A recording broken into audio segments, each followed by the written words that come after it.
My name is Dave Butler. I am the Customer Success Manager with Page Optimizer Pro, and today we are going over the Content Brief tab and how to read it. The Content Brief tab is the first tab that you will see when you click into a Page Optimizer Pro report, and is purpose-built to make on-page SEO as easy as possible. Think of it like having an expert SEO leaning over your shoulder, guiding your hand through optimization. At the top of the content brief will be critical information such as your content brief optimization score, your recommended target word count, and your page section recommendation. Importantly, fulfillment of the target word count recommendation and the section recommendation will not increase your content brief optimization score. What is taken into account when assigning you a content brief optimization score is the important terms range at the top of each section. Before we get too far ahead of ourselves though, let's learn how to read the sections in the content brief. In the upper left-hand corner of each section will be the section title.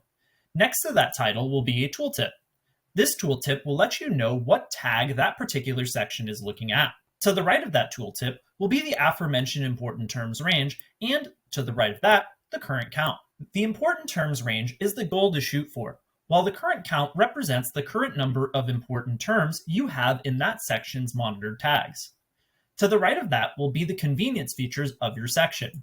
We have a radio dial to mark the section as complete or incomplete, and we have a button to access our notepad for this section.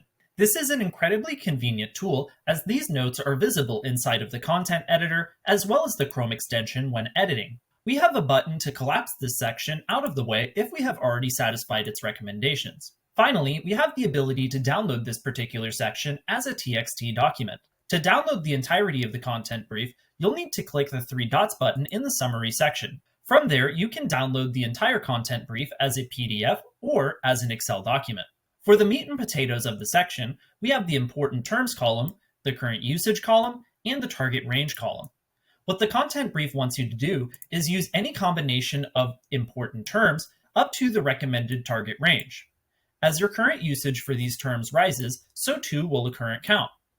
As the current count gets within the important terms range, the content brief score will also rise.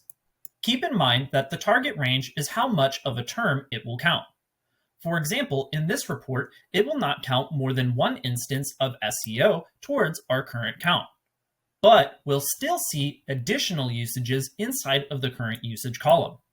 With that, you know everything you need to know in order to get started with the content brief. I hope you have a wonderful day, and as always, happy optimizing!